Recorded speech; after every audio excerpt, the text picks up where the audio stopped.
Bonsoir à tous. Bonsoir Ismail Nakhada. Bonsoir. Vous êtes le premier invité de One to One sur One TV. Merci d'avoir accepté cette invitation. J'espère tout simplement que cette émission puisse accéder à un plus large public. Alors vous êtes l'écrivain algérien le plus lu dans le monde, le plus traduit, le plus édité. Est-ce que c'est un fardeau, est-ce que c'est un honneur ou est-ce que c'est les deux à la fois? C'est juste une responsabilité. Il faut être digne de tout ça. Il faut essayer d'aller encore plus loin et surtout ne jamais croire qu'on est arrivé quelque part. Parce que la littérature, c'est un peu comme le rocher de Sisyphe. Il faut pousser, pousser. Si on arrive en haut, c'est fini. Il faut toujours revenir à la case départ. Alors on ne peut pas commencer cette émission sans parler du drame de Gaza que cette population vit depuis le mois d'octobre 2023. Comment est-ce que vous percevez l'impuissance du monde à réagir, à faire arrêter ce massacre? Écoute, ce n'est pas une impuissance, c'est tout simplement une démission, l'absence de conscience. C'est peut-être que les carrières priment un petit peu tout ce qui est cause noble, cause supérieure. On est dans un monde qui a renoncé à tout ce qui faisait sa dignité et sa valeur. Donc ce qui se passe à Gaza, et je vais revenir dans un immense roman, très bientôt, Inch'Allah. C'est quelque chose qui nous hantera jusqu'à la fin des temps. Alors, nous venons de célébrer il y a quelques jours la fête de l'indépendance. On a l'impression qu'un peu l'histoire de l'Algérie continue de déranger. Un eurodéputé français a même dit que célébrer l'indépendance de l'Algérie, c'est insulter la France. Est-ce que vous pensez que l'histoire continue de déranger de l'autre côté de la Méditerranée? Qui est cet individu? Qui est-il?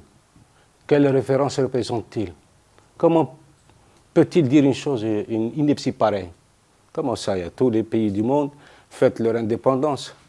Est-ce qu'il aurait dit la même chose pour les États-Unis ou pour n'importe quel autre pays? Ce sont des provocations et ça prouve que certains ne sont pas encore sortis de la cour de récréation. Ce sont encore des galopins, des polissons qui essaient par tous les moyens de se donner une visibilité. Parce que tout simplement, la fonction qu'ils exercent n'offre aucun talent. Donc ils disent n'importe quoi. Et je pense qu'il ne faut pas tomber dans ce piège. Quand on a en face de soi des gens stupides, il faut les laisser dans leur stupidité. Il ne faut pas les rejoindre dans leur stupidité, tout simplement. C'est d'une aberration incroyable. Vous avez suivi ces derniers mois la montée des tensions entre l'Algérie et la France. Comment est-ce que vous appréciez cette tension importante? On parle même qu'on est au bord de la rupture. On ne sera jamais au bord de la rupture à cause d'une poignée d'individus. Parce que l'histoire de l'Algérie et de la France, elle est indissociable. Nous avons tellement souffert des deux côtés, notamment du côté algérien. Et je crois que l'Algérie a été beaucoup plus raisonnable. Elle a réussi quand même à tourner une page qu'elle n'a pas parafée, mais qu'elle n'a pas signée. Mais elle tourne la page, elle essaie d'aller vers ce qui a une portée assez salutaire pour les deux peuples. Mais malheureusement, il y a des gens qui chahutent tout ça. On appelle ça la nostalgie ou la nostalgie, ou je ne sais pas, l'esprit colonialiste. Moi, je trouve que c'est juste une poignée d'individus qui essaient par tous les moyens de heurter les susceptibilités et de provoquer des frictions. Vous avez dit une poignée d'individus. Est-ce que vous considérez qu'il y a des gens aujourd'hui qui veulent saboter la relation entre les deux pays? Oui, oui, certainement, oui. Oui, je n'ai même pas besoin de le confirmer. Ça crève les yeux, même si ça ne nous rend pas aveugles. Et en termes de repentance, aujourd'hui, beaucoup d'historiens réclament des excuses officielles de la France. D'autres militants, même algériens, disent « nous, on a gagné la guerre, on n'en a pas besoin ». Quelle est votre position sur la repentance aujourd'hui, sur la responsabilité de la colonisation? Mais qu'est-ce que ça change, la repentance? Est-ce que l'Algérie vraiment demande la repentance? Moi, je n'ai pas ce souvenir, je n'ai pas cette conviction. L'Algérie, elle veut aller de l'avant, elle veut se construire. Elle a tellement de problèmes, elle a accusé un tel retard que maintenant, il lui est impératif de ne penser qu'à essayer de rattraper tout ça. Donc la repentance, on ne demande pas. Quelqu'un qui est noble, on n'a pas besoin de lui demander de s'excuser. Quelqu'un qui est noble, quand il fait une faute grave ou un crime historique, il va de lui-même demander pardon. La France a bien demandé pardon aux Juifs qui ont été déportés. Elle s'est réconciliée avec l'Allemagne, pourtant cette Allemagne l'a humiliée, elle l'a traînée dans la boue. Donc c'est comme ça que se construisent les avenirs. Et ce qui s'est passé entre la France et l'Allemagne n'est pas envisageable entre la France et l'Algérie? Moi, je pense que on a tellement de choses à partager. C'est un destin commun. Aujourd'hui, bien sûr, il y a des individus qui pensent... vous savez, le problème en politique, c'est que la politique prête du talent à ceux qui ne savent pas le rendre. Et quand ils ne savent pas le rendre, ils essaient par tous les moyens de proposer autre chose, et cette chose, elle est en dehors de ce qu'on attend d'eux. En France, normalement, les gouvernements successifs de la France devraient penser à améliorer la situation des citoyens français. Et on n'a pas besoin d'aller faire la guerre à l'Algérie. L'Algérie n'a aucun lien avec ce qui se passe en France. Absolument rien. Ce sont des esprits retors qui essaient de trouver des choses comme ça. Une fois, il y avait un journaliste sur une radio qui disait que l'Algérie n'arrêtait pas de piéger la France. Et je lui ai demandé, citez-moi un seul piège. Il n'y en a pas, c'est juste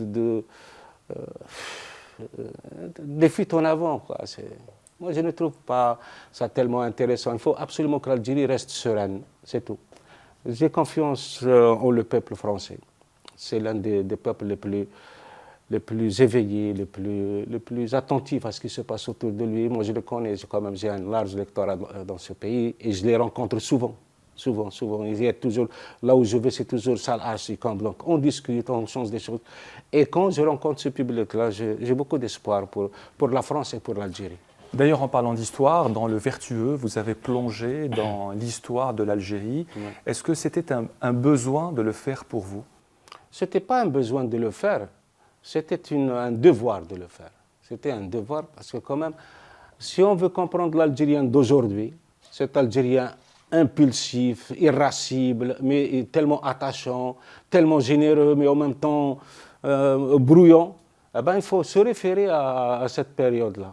Parce que c'est là, c'est dans la première partie du XXe siècle que l'Algérie s'est construite. L'Algérien s'est construit. Parce qu'il revenait, il sortait du tribalisme et pour accéder au nationalisme. Et là, il y a eu un déchirement très violent. Et pendant cette quête névrotique de soi, il a subi toutes les épreuves du monde. C'est pour ça que mon personnage, moi, par noblesse, je lui demande pardon. Parce que je l'ai accablé, mais il fallait que ce personnage incarne toutes les souffrances que le peuple algérien avait traversées. Alors, Yasmina Khadra, votre écriture est empreinte d'un humanisme profond, tous les critiques le disent. La littérature peut-elle avoir, selon vous, un rôle face à la déshumanisation au cours de laquelle la nuit coloniale ou la montée des fascismes dans les années 30 aujourd'hui? La littérature, qu'est-ce que c'est? Ce n'est qu'une vocation, la littérature. Ceux qui changent le monde ou qui essayent d'empêcher le grand basculement, ce sont des êtres humains. Ils sont écrivains, ils sont comédiens, ils sont universitaires, ils sont chercheurs, ils sont médecins. Ce sont les êtres humains qui font le bien et le mal. Ce n'est pas la littérature. La littérature n'est qu'une forme d'expression. Voilà. Il y a des écrivains qui sont magnifiques, comme je l'ai toujours dit. Il y a aussi des écrivains qui sont maléfiques. Il y a des écrivains qui essayent de dépoussiérer toutes les passerelles entre les peuples. Il y en a d'autres qui essayent par tous les moyens de torpiller et de saborder tous les navires qui vont vers quelque chose de beau. Donc voilà, ça dépend. Bien sûr, moi, il faut savoir trouver un peu son refuge dans la littérature. Il faut aussi se chercher, accéder à soi à travers la littérature. Il y a des gens qui s'éveillent à leurs responsabilités et d'autres pas. Et on a d'autres qui s'éveillent à des animosités préfabriquées et qui s'y engouffrent corps et âme. Vous avez parlé de la littérature algérienne en France. Est-ce que la diaspora algérienne que vous connaissez bien et qui... Je ne la connais pas bien, justement. Et qui vous est très fidèle en lecture, oui, mais je ne la connais pas, malheureusement. Est-ce que la diaspora peut jouer un rôle dans la transformation du pays, par exemple? Absolument, c'est absolument nécessaire. C'est absolument nécessaire, cette diaspora. Elle est une merveille. Elle est une merveille. Je l'ai rencontrée un peu partout.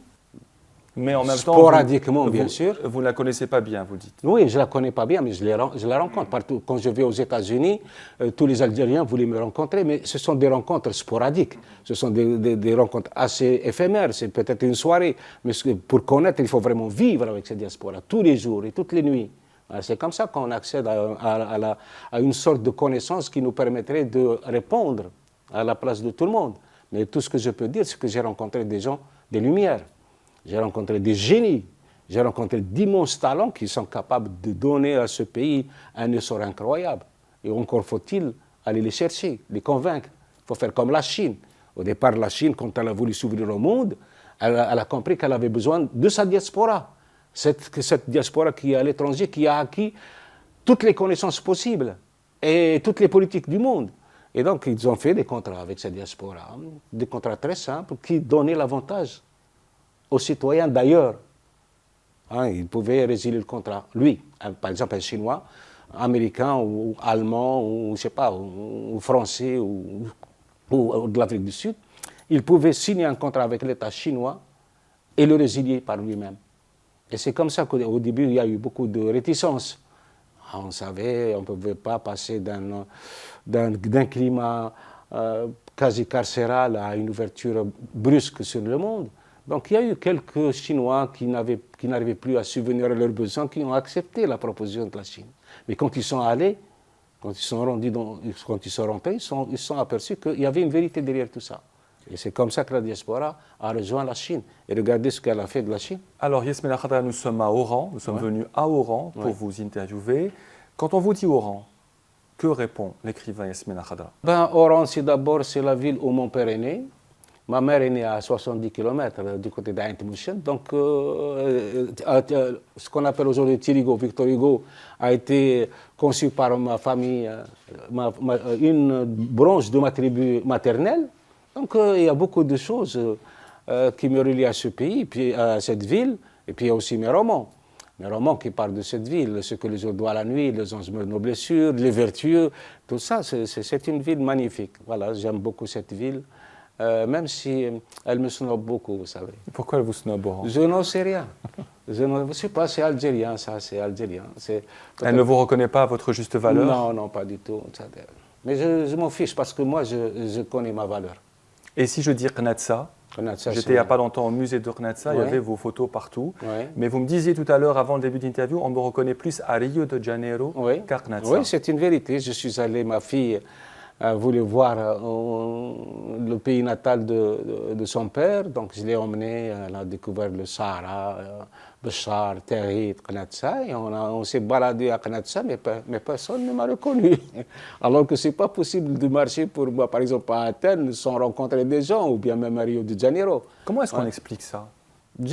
Moi, je pense que Knatsa, le sud, le sud algérien, il est snobé par le nord.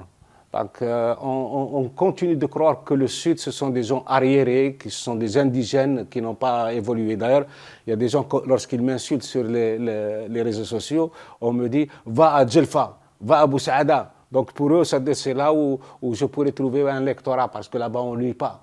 Alors que quand on essaie de convoquer ces deux villes, par exemple à Boussaada, on sait que le nombre d'érudits au kilomètre carré et le plus important en Algérie, c'est Boussaada. Boussaada, c'est la ville des érudits. Tout le monde à Boussaada est poète et tout le monde est érudit. Moi, j'ai passé quelques jours là-bas, je n'en revenais pas. L'immensité intellectuelle et culturelle qu'ont ces gens-là, elle est phénoménale. Et il y a des gens qui pensent que le Sud n'est rien du tout. Alors que le Sud, par exemple, Knatsa, elle a donné Melika Boukaddam, elle a donné Rabah Sba. Il y avait aussi leur Elle a photo donné au musée le de Pierre Rabhi, qui est connu à l'échelle planétaire, et elle a donné aussi Yasmina Khadra. Donc voilà, c'est un petit village, mais millénaire, presque quasi millénaire. C'est un village qui a 8 siècles. Mais regardez ce qu'il a donné. Je ne parle pas des savants et des écrivains d'avant, parce qu'il y avait des manuscrits séculaires dans la Zaouia Sidi Bouziane. Alors le 19 mai dernier, Yasmina Khadra, vous avez été reçue par le président Tebboune dans la mesure de ce qui peut être dit. De quoi avez-vous parlé? On a parlé de tout. On est resté plus de 3 heures en tête-à-tête. Plus de 3 heures. On a parlé de tout, absolument tout. De ses projets, de de ses rêves pour l'Algérie. J'ai proposé aussi des trucs, voilà, et voilà, on a parlé surtout de l'Algérie et de rapport qu'a l'Algérie au monde entier. Vous avez proposé des choses en rapport à la culture, à la littérature notamment? Oui, surtout à la culture, oui, parce que c'est le parent pauvre de notre nation. Alors que la vraie richesse, elle est là. Elle n'est pas dans le pétrole. Elle est dans l'apport de ces gens de culture, que ce soit les écrivains, les universitaires, les comédiens. Ce sont ces gens-là, les athlètes, les grands champions, ce sont ces gens-là qui inspirent la jeunesse et auxquels se projettent nos enfants. Vous avez déclaré quelques jours après cet entretien avoir également abordé l'affaire Boualem Sansal. Oui, oui. Oui, ça a été entre moi et le président. Moi, c'est pas que je suis d'accord avec ce que fait Boualem Sansal. D'ailleurs, nous sommes aux antipodes de l'un de l'autre. C'est ce que la presse française n'a pas voulu retenir quand j'ai réagi à son incarcération au tout début. Mais il y a un écrivain ou un intellectuel, et il n'y a qu'une seule façon de le faire taire, c'est de lui montrer qu'il se trompe. Et on a des Algériens qui sont capables de prouver à tous ces écrivains qui chahutent un petit peu l'histoire et la mémoire de ce peuple qu'ils se trompent. C'est tout. Donc voilà, j'avais mes arguments. Je suis revenu plusieurs fois. Ça n'a pas été une question passagère. Pendant 3 heures, je suis revenu au moins 4 ou 5 fois sur le problème de Boualem Sansal. Voilà. On reste dans ce thème. Les écrivains algériens dont la carrière dépend beaucoup de l'édition en France, est-ce qu'ils sont contraints aujourd'hui en matière d'expression à ne pas s'exprimer sur toutes les questions? On l'a remarqué notamment sur le silence, sur le génocide à Gaza. Est-ce qu'on peut se poser cette question pour ne pas froisser une partie d'un autre lectorat? On s'abstient de s'exprimer sur ce qui se passe dans le monde. Oui, parce que les gens ont peur. Les gens ont peur. On a remarqué quand même en France, pour le fait de s'indigner seulement, vous cause des problèmes monstres. Il y a des gens qui ont été menacés de procès, de prison, pour s'être indignés. Mais malgré qu'il y a quand même des intellectuels qui ont osé dire ce qu'ils avaient à dire. Mais certains se sont rétractés à la fin, ils sont revenus s'excuser, mais on n'a pas à s'excuser quand on défend une cause noble, juste. On n'a pas à s'excuser d'avoir de la compassion pour les gens qui souffrent. On n'a pas à s'excuser quand on s'indigne des massacres gratuits. Voilà. On n'a pas à s'excuser quand on voit cette barbarie s'abattre sur des enfants. Ce qui est extraordinaire, ce que je n'arrive pas à comprendre, il y a des gens qui viennent à la télé ou bien qui font des vidéos qui disent « il faut tuer tous les Palestiniens, il faut tuer tous les enfants ». Tu te rends compte? Les enfants. Il faut tuer tous les enfants. Les enfants. Les gens n'ont plus peur, ils savent plus ce qu'ils disent. Regarde. Et ça, c'est immonde, c'est d'une ignominie intenable. Je crois que c'est plus qu'un blasphème, tout ça. On ne s'attaque pas à des enfants. On ne s'attaque pas à des enfants. Ils n'ont rien à voir avec nous, les enfants. Ce sont les maillons de l'éternité. Ils sont venus au monde pour vivre. Et il faut leur laisser le temps d'accéder à leur chance et à leur vocation. Et quand on entend ça, des gens qui se réjouissent de l'assassinat en masse d'un peuple, voilà, il faut avoir le courage de sa dignité. Alors je ne sais pas si vous serez d'accord avec moi, mais il fut un temps où les médias français vous portaient au cime et parlaient tout le temps de vous. Oui. Est-ce que vous considérez aujourd'hui que vous êtes boudé par une partie des médias français à cause de vos positions? Toute la presse, pas une partie, toute. Toute la presse française? Oui, toute la presse. Cette fois, surtout avec mon dernier livre, il a été boycotté par l'ensemble des radios, l'ensemble des télés. Et pourquoi, selon vous, Ismaël Khader? Je n'en sais rien.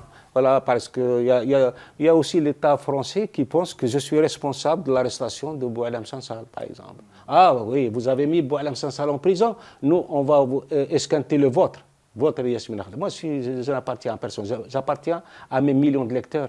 Et j'appartiens à ce pays comme n'importe quel citoyen algérien. Donc il y a des gens qui... Voilà, et puis il y a tellement de friction, il y a tellement de jalousie aussi, il y a de la haine. Et puis, je n'ai jamais été accepté en France. Hein. Vous dites que j'ai été en France à une époque, peut-être, au tout début. Parce qu'on a voulu peut-être m'embrigader, on a voulu me...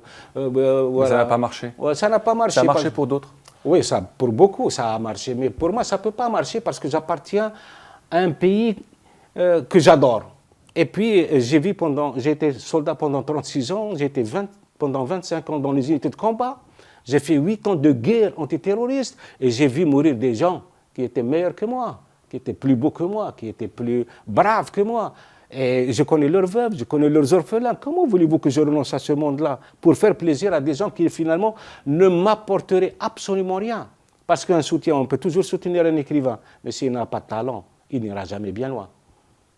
Qui est selon vous le plus grand écrivain algérien? Ouais, je ne peux pas répondre à cette question. Le plus grand écrivain algérien, peut-être c'est un poète. Peut-être que c'est Mufdi Zakaria. Ouais. Le poète de la Révolution. Oui, le poète de tout. Pourquoi Mufdi Zakaria? D'abord parce qu'il a apporté beaucoup à la Révolution algérienne.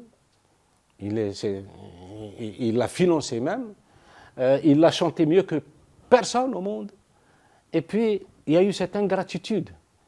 Il a été banni, il a été menacé, il a été presque condamné à mort. Et mort en exil. Et il est mort en exil. Alors là, c'est le côté... Voilà ce que je déplore en Algérie. C'est cette ingratitude. Elle est partout, que ce soit dans les milieux intellectuels ou les milieux historiques. Voilà, mais moi, je pense que le plus grand écrivain algérien, ça doit être tout simplement l'Esprit Saint. Et vous avez choisi le poète de la Révolution et un poète qui écrit en arabe, un choix judicieux. Étant vous-même écrivain francophone, est-ce que... Je peux écrire en arabe. Oui, vous l'avez déjà dit, mais est-ce que vous vous considérez comme minoritaire aujourd'hui avec les écrivains et la littérature francophone en Algérie? Je ne suis pas minoritaire, Ou est-ce que vous êtes le dernier des bastions? Non, pas les derniers des bastions. La littérature, elle est immortelle, même si l'intelligence artificielle est en train de la torpiller, de la dénaturer, de la dépersonnaliser. Mais non, la littérature, elle sera toujours vaillante, parce qu'elle est née d'un cri, d'une volonté de vaillance, parce qu'elle défie quelque chose, elle va à la recherche de quelque chose de vérité. Ce n'est pas facile d'aller à la recherche de vérité. Mais non, il y aura toujours des écrivains. Alhamdoulilah. Alors la vie, elle est faite aussi de polémiques. Yasmina Khadra, vous en avez connu pas mal. Moi, je ne suis pas polémiste du tout. C'est pas vous qui êtes polémiste, mais parfois on peut créer des polémiques, comme celle de juin 2024, où vous déclariez « Je ne signe pas pour une femme qui se dit être kabyle ». Est-ce que vous considérez que cette polémique a été créée ou est-ce que vous émettez des regrets aujourd'hui? Absolument pas. Je ne regrette rien. Absolument. Je suis un homme de vérité, un homme de dignité, un homme d'honneur. Tout ce que je fais, je le pense. Et quand je dis ça, ils ont manipulé la vidéo. Et c'est tombé dans les oreilles de beaucoup d'êtres qui ne sont pas assez attentifs, ils ne sont pas assez intelligents. Moi, je n'ai jamais parlé des Kabyles. Ou aussi d'autres qui peuvent se sentir blessés, par exemple. Non, s'ils se sentent blessés, c'est tant pis pour eux. Parce que quand on me connaît, on sait qui je suis. Moi, je n'ai jamais parlé des Kabyles. Absolument pas. Je parlais de nos compatriotes, qui se présentent comme franco-berbères ou franco-kabyles. Et je leur dis, où est passée votre algérianité? Pourquoi vous avez honte de dire que je suis algérien? C'est tout. Et je n'ai jamais dit à une femme que je ne le signe pas. J'ai dit, si elle venait, si quelqu'un, si je demandais à une femme ou à un homme de quelle nationalité, de quel pays, il me dit, je suis kabyle, je ne signe pas. Parce que je ne lui ai pas demandé de quelle région de l'Algérie il est. Je demande le pays. Voilà. Et c'est tout. Maintenant, il y a des gens qui ont trouvé, c'est un os que le MAC surtout leur a jeté, et comme ils ne trouvent rien d'autre à arranger, ils le rangent, je le laisse, bon appétit, je leur dis. Moi, j'avance. Je suis quelqu'un de... Tout le monde sait que je suis quelqu'un de très sincère. J'ai une sincérité à la limite de la naïveté. Je fais confiance à n'importe qui. Pourquoi? Parce que je sais que je n'ai rien à cacher.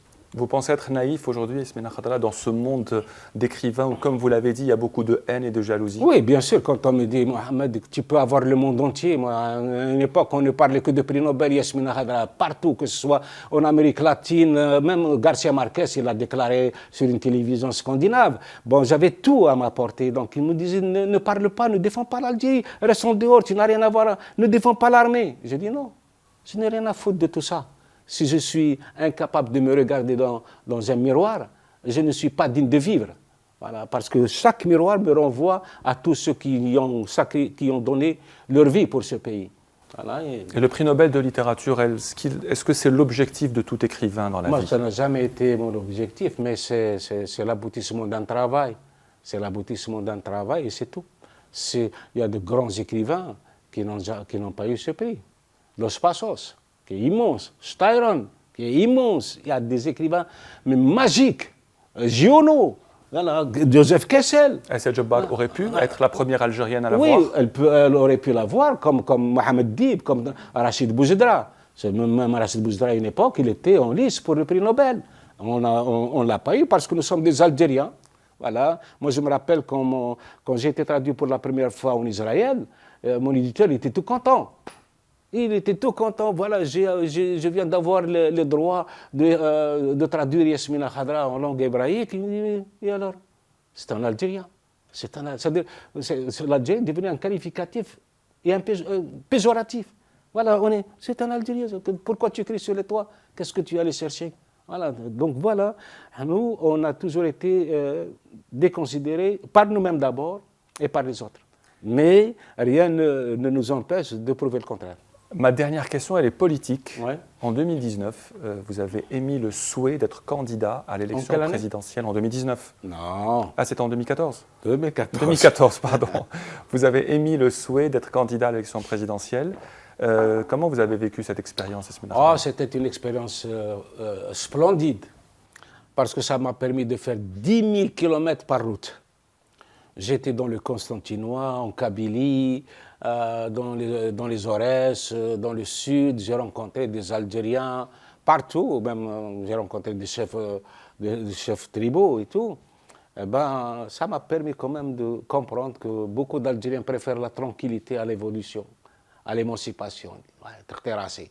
Voilà, ça c'est le plus grand crime que l'on puisse commettre à l'encontre, contre ceux qui sont morts pour ce pays. On n'a pas le droit de baisser les bras. Nous avons un pays fantastique, un pays continental. Nous avons une jeunesse qui est capable de tout, du meilleur et du pire. On a prouvé que quand elle s'était engagée dans le pire, elle a dépassé l'entendement pendant la décennie noire. Mais je suis certain que si on lui donnait les moyens de ses rêves et de ses ambitions, et qu'on l'installait confortablement dans le meilleur, elle va faire de ce pays quelque chose de magnifique. Et je l'ai toujours dit, l'Algérie, c'est un Eldorado en jachère. Il faudrait que nos responsables, à tous les niveaux, méditent cette phrase. L'Algérie est un Eldorado en jachère. Merci Yasmina Khadra d'avoir été le premier invité de One to One. J'espère vous porter chance. Et à très bientôt, j'espère. Inch'Allah. Merci.